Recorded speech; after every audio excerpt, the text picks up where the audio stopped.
जय श्री राम दोस्तों, जय बालाजी महाराज की, जय हनुमान जी की। तो कैसे हैं आप लोग? उम्मीद करती हूँ आप लोग स्वस्थ होंगे और हनुमान जी राम जी की आपके ऊपर असीम कृपा यूं ही बरसते रहे। तो आज की वीडियो में हम बात करने वाले हैं कि पितृपक्ष में हम ऐसा कौन सा भोजन ना बनाएं जिससे हमारे पितर वगैरह नाराज ना हो जाए, नाराज होकर वापस ना लौट जाएं। और ऐसा कौन सा भोजन बनाए जिनसे उनकी आत्मा तृप्त हो जाए, हम लोगों के ऊपर वो खुश हो जाए और भरपूर अपना आशीर्वाद हमारे ऊपर, हमारे घर पे बनाए।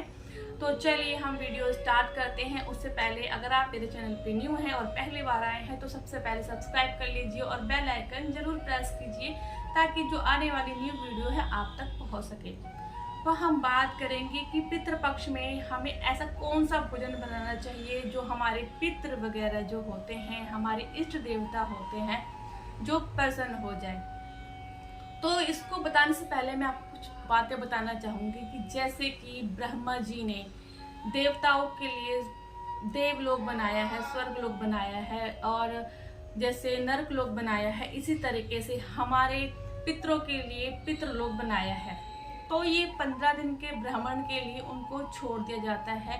वो पितर वगैरह 15 दिन के लिए अपने घर आते हैं, अपने परिवार से मिलते हैं, किसी न किसी रूप में मिलते ही हैं, चाहे वो किसी कौवे के रूप में या गाय के रूप में या कुत्ते के रूप में, जानवरों के रूप में, पक्षियों के रूप में वो आते हैं और अपने घर पे आके देख कर जाते हैं कि हमारा परिवार कैसा है। तो हमें जब भी भोजन हम बनाते हैं पितरों के लिए तो उसमें कौन कौन से हमें जो नियम है हमें उसका पालन करना है, इसके बारे में भी हम बात करेंगे। लास्ट में वीडियो को एंड तक जरूर देखना। तो हमारे जो पितर होते हैं तो हमें उनके लिए किस तरीके से भोजन बनाना चाहिए जो वो प्रसन्न हो जाए और खा के बहुत खुश हो जाए और अपना आशीर्वाद हमारे घर पे बनाए रखें। तो चलिए सबसे पहले मैं आपको बताती हूँ उनके लिए दूध और चीनी की मीठी खीर बनाए, चावल डालकर, चावल की मीठी खीर जिसमें दूध और चीनी हो। पितरों को मीठा भोजन बहुत ही पसंद होता है। उनके लिए आप खीर बना सकते हैं, हलवा बना सकते हैं या सेवई बना सकते हैं। दूसरा, आप उनके लिए गरम गरम रोटी बना के उस पर देसी घी लगाएं। और तीसरा, आप उनके लिए पूरी बना सकते हैं। सब्जी के अंदर आपको क्या बनाना है, सब्जी के अंदर आप उनके लिए कद्दू का, यानी जिसे सीताफल भी कई लोग कहते हैं, कद्दू, वो उसकी सब्जी बनाए बिना लहसुन प्याज का प्रयोग करें। क्योंकि कई लोग ऐसा भोजन भी बना देते हैं जिससे उनके जो पितृ वगैरह होते हैं रुष्ट हो जाते हैं। उनको पता नहीं होता कई चीज़ों का, कि उनको ये लगता है कि हमारे पितरों को, जो हमारे बुजुर्ग थे, उनको ये पसंद था तो वो उनके पसंद का ही खाना बना देते हैं। पर जब वो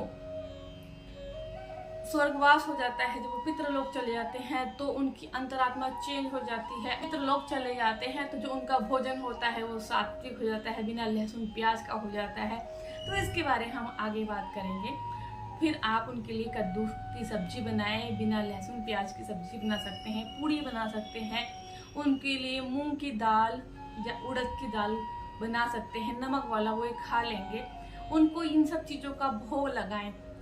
और जब भी उनको भोग लगाए तो आप एक चीज का ध्यान बिल्कुल रखें। जैसे आप देवी देवताओं के लिए जब भी भोजन बनाती हैं या भोग लगाने के लिए प्रसाद बनाती हैं तो जिस तरीके से आप उसको पहले चख के नहीं देखते हैं, उसी तरीके से जब भी आप अपने पितरों के लिए भोजन बनाए तो उसको कभी चख के नहीं देखना चाहिए। पहले उनके नाम से निकालना है, उसके बाद आप कुछ ग्रहण करें। तो ये बिल्कुल भी ना आप गलती करें। तो चलिए हम बात करते हैं कि जो हमारे पितर वगैरह होते हैं उनको कैसा भोजन नहीं देना जिसकी वजह से वो नाराज ना हो जाए। क्योंकि कई लोगों को ऐसा लगता है कि मेरे दादा, मेरी दादी या जो भी उनके घर में उनके पितर वगैरह है, तो उनको ये लगता है, उनको नहीं मालूम होता, वो गलती कर बैठते हैं। पर उनकी इस गलती की वजह से उनको परिवार को आगे भोगना पड़ता है, जैसे कि पितर दोष वगैरह लग जाता है। तो आपको क्या करना है, जैसे आपको ये लगा कि मेरे जो हमारे परिवार के सदस्य थे जो नहीं रहे, उनको नॉन वेज वगैरह बहुत पसंद था जैसे खाने में, तो आप ये बहुत बड़ी गलती करते हैं कि उनके पसंद के खाने के चक्कर में उनको नॉन वेज वगैरह या एग वगैरह जो भी है वो आप उनको बना के उनके लिए सर्व कर देते हैं, उनके लिए परोस देते हैं, उनके लिए भोग लगा देते हैं। तो आप यहाँ बहुत बड़ी गलती करते हैं। क्योंकि जब भी वो हमारे जो पितृ वगैरह होते हैं वो जब पितृलोक में चले जाते हैं तो उनका वहाँ पे वो सब चीज़ें उनकी बदल जाती है, वो सात्विक भोजन ग्रहण करते हैं, बिना लहसुन प्याज का खाना खाया जाता है। कहा जाता है ना पितृपक्ष में बिना लहसुन प्याज का खाना ग्रहण किया जाता है। तो आप जब भी बनाएं, जैसे मैंने बताया कि सीताफल की सब्जी एक सात्विक सब्जी में आता, सात्विक भोजन में आता है, तो सीताफल की जो सब्जी है आप पितृपक्ष में जरूर बनाएं और अपने पितरों को बना के जरूर खिलाएं। दूसरा, अगर आप मासिक धर्म में हैं, अगर आपको पीरियड हो रहा है, महिलाएं अगर इस दौर से गुजर रही हैं, तो वो अपने पितरों के लिए भोजन ना बनाएं। और जब भी भोजन बनाएं तब आपको किचन को अच्छे से शुद्ध कर लेना है, नहा धो के अच्छे साफ सुथरा हो के तब भी आप उनके लिए भोजन बनाएं। बिना लहसुन प्याज का आप उनके लिए भोजन बना सकते हैं। और कई लोगों को ये नहीं मालूम होता कि जो भोजन बनाया जाता है तो पितरों को किस रूप में खिलाना है। जैसे कि आपके द्वार पर आपके जो पितर आएंगे तो कभी कौवे के रूप में आ सकते हैं, कभी चिड़िया के रूप में आ सकते हैं, कभी कुत्ते के रूप में आ सकते हैं, कभी गाय के रूप में आ सकते हैं। वो इन 15 दिनों में किसी न किसी रूप में आपके घर पे आएंगे ही, और आपको ये कार्य जरूर करना है। उनके लिए भोजन बनाना है, उनके पसंद का बनाना है। ये भोजन जो बनाया जाता है उनकी मुख्य तिथि पे बनाया जाता है। और जब अमावस्या होता है तो आपके जितने भी घर के सारे पितर होते हैं तब उनके लिए बनाया जाता है। मुख्य तिथि क्या होती है? मुख्य तिथि जैसे आपके दादा का श्राद्ध है या आपके पिताजी का श्राद्ध है तो वो उनकी मुख्य तिथि होगी। तो और घर के जो अमावस्या के दिन तिथि करते हैं तो वो घर के जितने भी बुजुर्ग होते हैं जो स्वर्ग सिधार गए हैं उनकी तिथि करी जाती है, तो वो अमावस्या के दिन करी जाती है। तो ये दो कार्य आप जरूर करें। आपके घर के द्वार पे या छत पे चिड़ियों के लिए दाना जरूर डालें, उनके नाम से खाना जरूर निकालें। आपको क्या करना है, जैसे कि आप पूड़ी बनाते हैं या खीर बनाते हैं, ये सब बना के आप उनके नाम से निकाल के छत पे रख दें या जानवर को खिला दें। इसी तरीके से आपके जो पितर होते हैं आपका बनाया हुआ भोजन ग्रहण करते हैं।